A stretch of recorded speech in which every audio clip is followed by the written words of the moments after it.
ये सभी धर्मों का देश है, ये किसी बाप का देश नहीं है किसी का। जिनको यहाँ से दर्द है वो चले जाएं, अपना हिंदू राष्ट्र कहीं जाके बना लें। संसद भवन का उद्घाटन नीतीश कुमार जी नहीं किए हैं। देश की बात है, मेरा शरीर में खून रहेगा, हम विरोध करके मोदी को हटा के दम लेंगे। पूरे संविधान को खत्म करके मनु विधान लागू करने की बात है। लोकसभा भंग कीजिए, यहाँ राष्ट्रपति शासन लगाइए और देश में ईवीएम से नहीं बैलेट पेपर से चुनाव करवाइए। बाबा साहेब को जब मानते तो फिर संविधान से इस तरह से छेड़छाड़ कैसे करते? महिलाओं के यहाँ सुरक्षा न देते? यहाँ महिलाओं को पर सेकंड रेप हो रहा है। और महागठबंधन के नेताओं से भी मेरा आग्रह है कि एकजुट होकर के रोड पर अब उतर जाइए। संसद भवन का यदि अधिकार होता है उद्घाटन करने का, तो राष्ट्रपति का उद्घाटन करने का अधिकार होता है। इस संविधान को बचाने के लिए मैं उपवास पर बैठी हूँ और संकल्प ले रही हूँ कि मोदी जी को मैं हटा के छोड़ूंगी। एक तरफ देश के प्रधानमंत्री नरेंद्र मोदी नए संसद भवन का उद्घाटन कर रहे हैं, तो दूसरी तरफ महिलाएं जो है वो संविधान लेके यहाँ पे बैठी हुई। आप राष्ट्रीय जनता दल से हैं?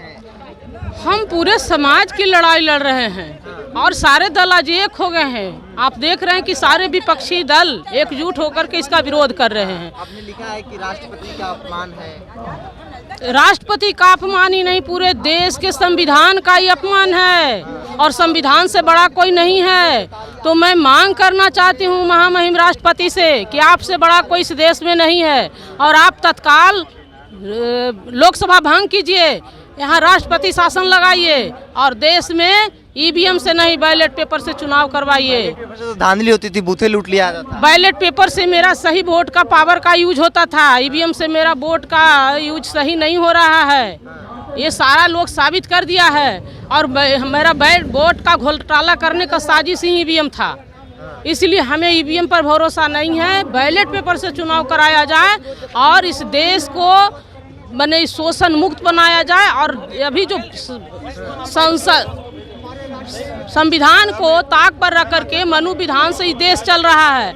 आज 9 वर्षों में आप देख लीजिए, जब से मोदी जी सरकार में आए हैं, इस देश का योजना विभाग खत्म करके नीति आयोग लाए, इस देश का शिक्षा नीति समाप्त करके जातीय पढ़ाई का शिक्षा नीति, नया शिक्षा नीति लाए हैं। 10% असंवैधानिक आरक्षण इन्होंने लागू किया और 50% महिलाओं का जो आधी आबादी का हकदार है उसको नहीं लागू किए। और जिस अधिकार के लिए जब बिहार के जगदेव बाबू ने नारा दिया था 100 में 90 शोषित है और शोषितों ने ललकारा है, धन धरती और राजपाट में 90 भाग हमारा है, आज उनको वही अधिकार के लिए हत्या किया गया और उसी अधिकार के लिए लालू जी को जेल में डाला गया। लेकिन आज ओबीसी को 52% को आरक्षण नहीं लागू किया गया। संसद भवन है, उद्घाटन हो रहा है, जेडीयू अंदर आंदोलन कर रही है, धरने पर बोले कि दलित का अपमान है, निवासी होने का सजा मिला है उनको। पूरे संविधान को खत्म करके मनु विधान लागू करने की बात है, राजतंत्र लागू करने की उद्घाटन हो गया है आज। इसका विरोध में हम जब तक मेरा शरीर में खून रहेगा हम विरोध करके मोदी को हटा के दम लेंगे, क्योंकि संविधान में सबसे बड़ा हक यदि है तो वोट का हक है और वोट के हक को खत्म करने का इस साजिश है। कौन बचाएगा? संविधान के हम लोग बचाएंगे। हमारे महापुरखों ने इसके लिए कुर्बानियां दिया है। बाबा साहब ने 4-4 बाल बच्चा को कुर्बान कर दिया और इस संविधान को बनाए थे। तो मैं इस संविधान को खत्म होने से बचाने के लिए, मानने वाले वो लोग भी बोलते हैं बाबा साहब के, हम भी मानते हैं। बाबा साहेब को जब मानते तो फिर संविधान से इस तरह से छेड़छाड़ कैसे करते? महिलाओं के यहाँ सुरक्षा न देते? यहाँ महिलाओं को पर सेकंड रेप हो रहा है, महिलाओं को हक अधिकार मिल नहीं रहा है। शाहीन बाग में रौंदा गया, महिलाओं को हथरस की घटना देखिए, हर रोज महिलाओं के साथ क्या दुर्दशा हो रहा है। स्वर्ण जुल्म करने वालों को जुल्म के एवज में ग्रेड मिल गया, लेकिन महिलाओं को आरक्षण क्यों नहीं मिला?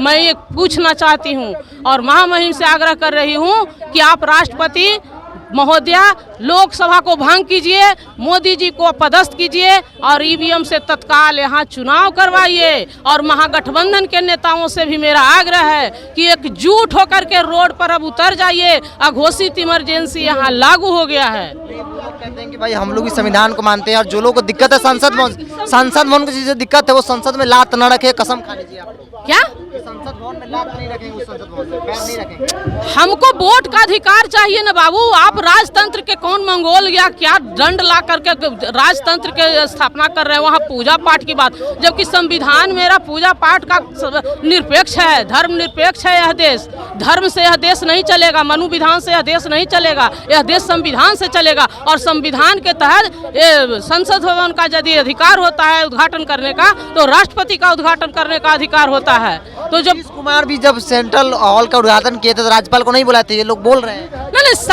ये सर्वोच्च पद है। संसद भवन का उद्घाटन नीतीश कुमार जी नहीं किए हैं। देश की बात है, देखिए बुआ जी, सब छोटा मोटा बात नहीं है। यहाँ जब देश के ऊपर खतरा है, संविधान के ऊपर खतरा है, बहुजन समाज के ऊपर खतरा है, तो कोर्ट में देखिए कि किस तरह से बहिष्कार कर दिया गया, मेरा आवेदन को खारिज कर दिया गया।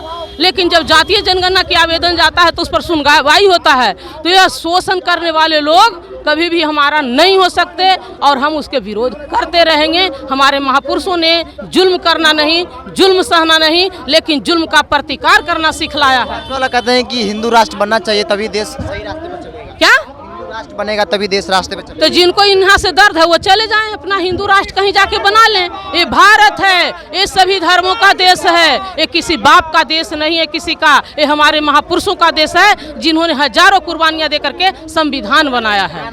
मेरा नाम मीरा यादव, राष्ट्रीय परिषद सदस्य राजद।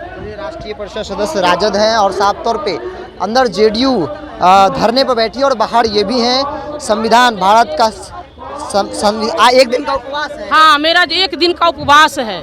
मैं उपवास इसलिए मैं कर रही हूँ कि जिस तरह से इस देश में माता सावित्रीबाई ने अपना व्यक्तिगत पुत्र नहीं पैदा करके संघर्ष करके शिक्षा रूपी अधिकार लेकर के अम्बेडकर जैसा बेटा पैदा किया था, और उन्होंने माताओं और बहनों का जो जुल्म हो रहा था उसका कर्ज के उद्धार करने के लिए संविधान दिया था, और उस संविधान पर आज खतरा है। इस संविधान को बचाने के लिए मैं उपवास पर बैठी हूँ और संकल्प ले रही हूँ कि मोदी जी को मैं हटा के छोड़ूंगी।